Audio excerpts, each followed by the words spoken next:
pick an intention or a belief that we have, and let's just start out with our outer world is a reflection in the mirror of our inner world.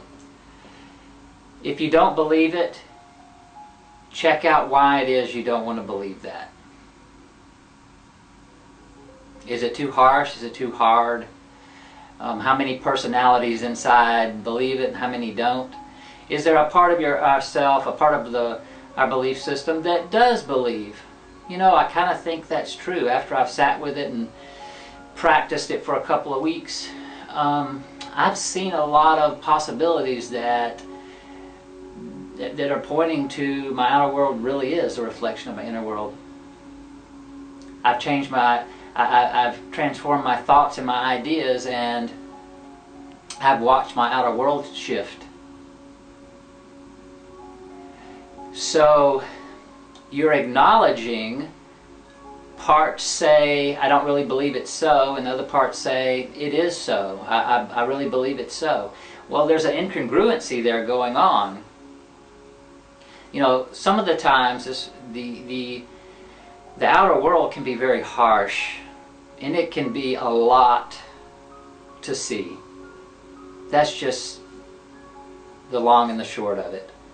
When our outer world is looking beautiful and light and airy and free and things are going well and there's a lot of joy and everyone's giving you a, you know, thumbs up and a pat on the back and life's good, it might be easier to see that our outer world really does reflect our inner world, and my inner world's rocking good. Well, what about the times when things aren't so lovely or they don't look so bright? Those are most likely the times where it's hard to see, you know what, this does not reflect my inner world whatsoever. Well, we're in that little play stage there where we're practicing and we're going to give it a shot. So you're in that 3-week play period of homework period where your agreement is that you're going to admit that it is. Okay, if this funky event's happening in my outer world, I'm going to go inside here, I'm going to close my eyes, I'm going to get still, I'm going to feel where I feel this in my body, this outward situation, circumstance that I really don't believe is a reflection of my inner. Where do I feel it? Go into the feeling and feel it. What does it feel like? Is it is it very, very painful? Does it bring about fear? Does it bring about deep sadness? Does it bring about anger or frustration or upset on some level? Whatever it is, feel it deeply. When we go into that feeling deeply, that is where transformation happens. You dive in, you feel it to all it's got, and then there's nothing else there because you've already felt it all, and that's when grace flows in. Trust and know it's true. Have the experience, practice, and see for yourself. You don't have to be spoon-fed anything. I'm just saying, hey, give things a shot. Give them a try. So, we're looking at beliefs and how they affect our manifestations.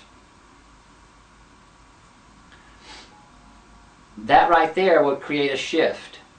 If a realization was made that, okay, I saw this harsh circumstance in my outer world, I went inside and I realized it matched, it triggered, it woke up this charge within me that had the same emotional energy to it. Typically it's not really the circumstance that our outer world is reflecting for us. It goes to a feeling, a sensation. And they're only, you know, there's just a handful of them. There's fear, there's sadness and anger and upset and frustration and joy and, you know, peace. I mean, there's just a couple of handfuls of sensations and feelings. So we're not getting locked into the situation itself. It's what the situation brings up as a feeling. Just like dreams. Sometimes people can get caught up in the dream and all the funkiness and craziness and wildness and bizarreness of a dream. Really, if you just dive into the feeling at the base of the dream? What feeling and sensation did the dream bring up? That's what wanted to surface. That's what wanted to come out and be free. So just feeling it at its depth, lets it go. And then God, Goddess, universe, oneness flows in. Bliss flows in. Joy flows in. So how do we get, this is how we get congruent and bring all these personalities and pieces together, is by simple acknowledgement. By tuning in and finding out, where do we believe this or do we not believe it? Go inside and find out. Transform it, let it go, and be whole. Behold, behold, behold, behold, behold. We start letting the personalities go as we go inside and figure out how they were created in the first place. So let's take for an example winning the lottery. Wow, that's a big one. Okay, so there's a $200 million lottery. It's Friday night. You're going to go out and play your numbers. Sit down a minute before you go and buy, your tickets. Before you pay your money and buy your tickets, sit down and be still. Get real. It's a $200 million lottery. I've been playing it for 8 years, and I won $3.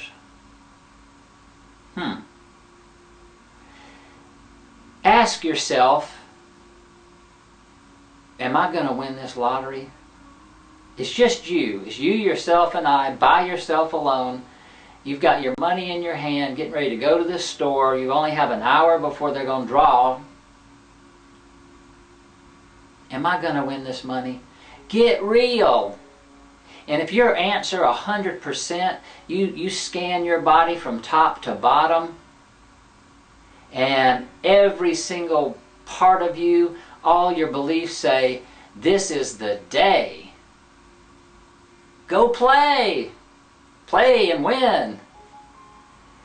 If you scan your body and you hear a little voice from way down there or way over here on the side or way up here going, it'll never work, it'll never happen, you're not going to win, but maybe.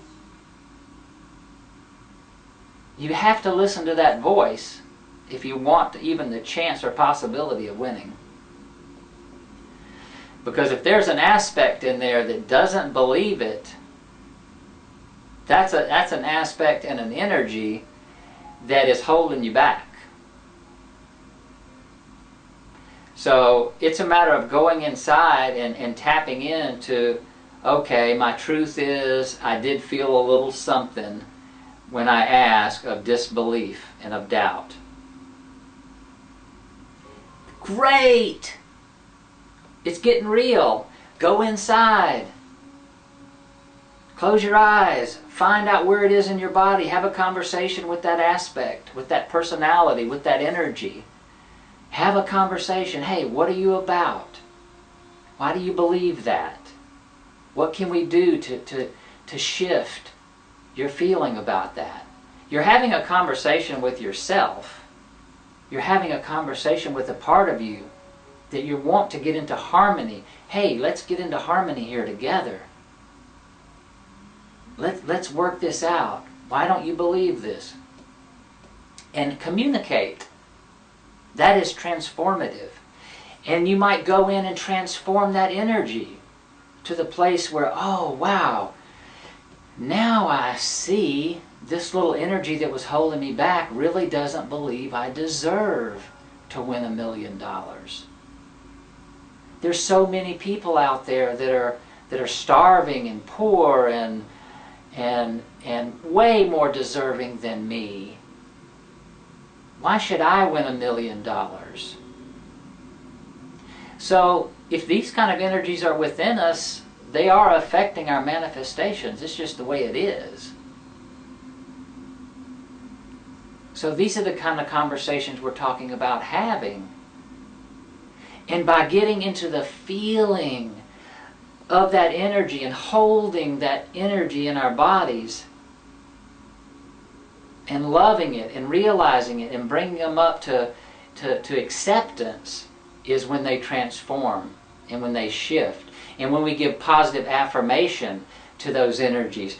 Oh yeah, after we feel the depth of their despair and their feeling of not being good enough, not being worthy enough to win $200 million lottery, and all the different reasons why, that is when that energy starts to unwind and untangle and be free and come into congruency and alignment and harmony with the rest of us. And that is when we go and play and perhaps win all of it.